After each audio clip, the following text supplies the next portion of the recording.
लाहौर के एक कदीम और पुरसुकून इलाके में एक लड़कियों का हॉस्टल था जो कई सालों से काम कर रहा था। ये एक पुरानी इमारत थी जो बरतानवी दौर के ज़माने की यादगार थी।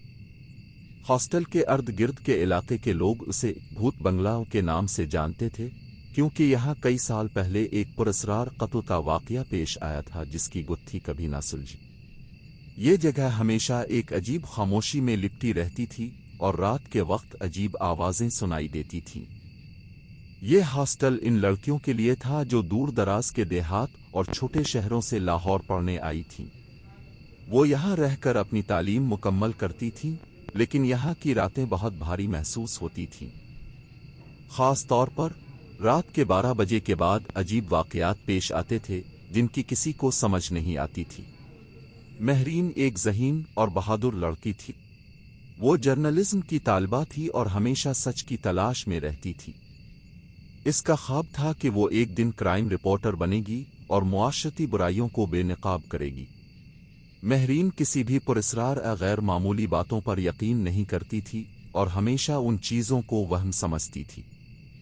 अलिफ्शा महरीन की सबसे अच्छी दोस्त थी, लेकिन वो उसकी तरह मजबूत नहीं थी। वो अक्सर हॉस्टल में अजीब चीज़ें देखने और सुनने का दावा करती थी। इसका कहना था कि उसे रात के वक्त किसी के चलने की आवाज़ें सुनाई देती हैं और कभी कभार उसके कमरे का दरवाज़ा खुद ब खुद खुल जाता है। नायाब एक खामोश और शर्मीली लड़की थी जो हाल ही में हॉस्टल में आई थी। वो ज़्यादा किसी से बात नहीं करती थी और अक्सर रात को देर तक जागती रहती थी।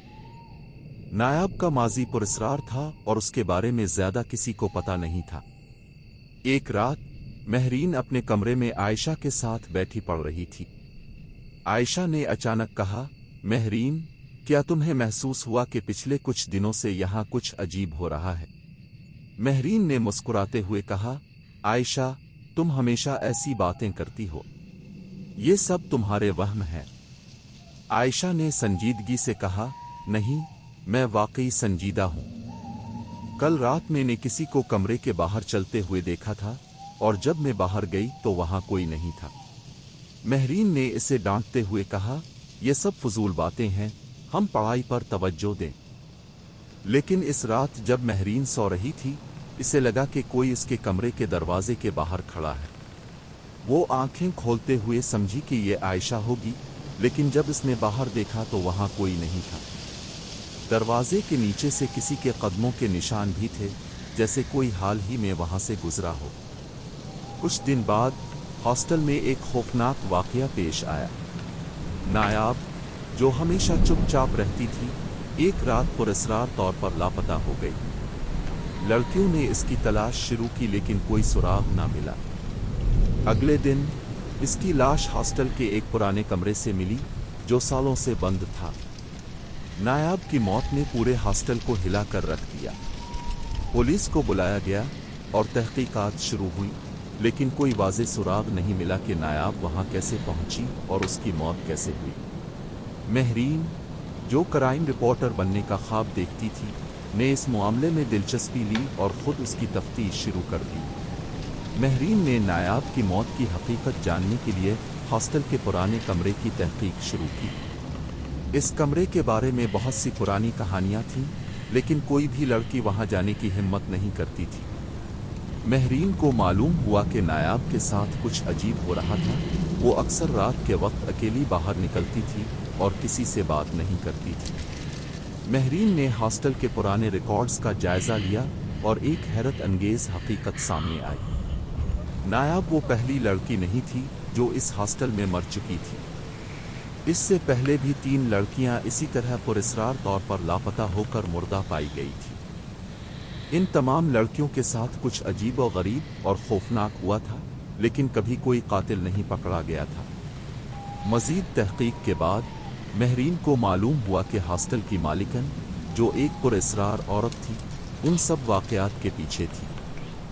ये मालिकन अपने पुराने माजी को छुपाने के लिए इन लड़कियों को निशाना बनाती थी, जो उसके राजों को जानने की कोशिश करती थी। आयशा ने महरीन को बताया कि इसने एक रात मालिकन को किसी के साथ झगड़ते हुए सुना था, लेकिन जब वो वहां पहुंची तो कोई नहीं था। महरीन को शक हुआ कि नायाब को कुछ ऐसा मालूम हो गया था जिसकी वजह से इसकी जान चली गई। महरीन ने अपनी तहकीक को जारी रखते हुए नायाब के कमरे में कुछ पुरानी डायरियां दरियाफ्त की। इन डायरियों में नायाब ने हॉस्टल में पेश आने वाले पुरस्कार वाक़यात का जिक्र किया था। उसने लिखा था कि हॉस्टल की मालिकन के पास कुछ ऐसे राज हैं जिन्हें वो किसी भी कीमत पर छुपाना चाहती है। आखिरकार महरीन को मालूम हुआ कि हॉस्टल की मालिकन, जो बज़ाहिर एक आम औरत थी, दरअसल एक मुजरिम थी जिसने सालों पहले एक कत्ल किया था। वो कत्ल इसी पुराने कमरे में हुआ था जहां नायाब की लाश मिली थी। मालिकन ने इस कत्ल को छुपाने के लिए हॉस्टल में रहने वाली लड़कियों को निशाना बनाना शुरू किया था। एक रात महरीन और आयशा ने फैसला किया कि वो मालिकन का सामना करेंगी।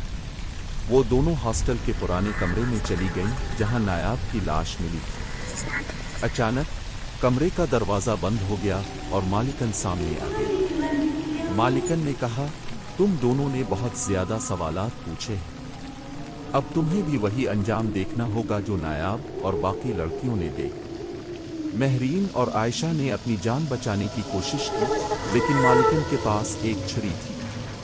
वो इन दोनों को मारने के लिए आगे बढ़ी। महरीन ने जल्दी से अपने फ़ोन पर पुलिस को इत्तला दी, लेकिन हॉस्टल के अंदर कोई सिग्नल नहीं था।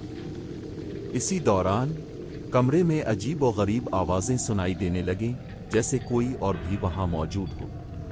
महरीन को लगा कि नायाब की रूह वहाँ मौजूद है, जो उनकी मदद करने आई है।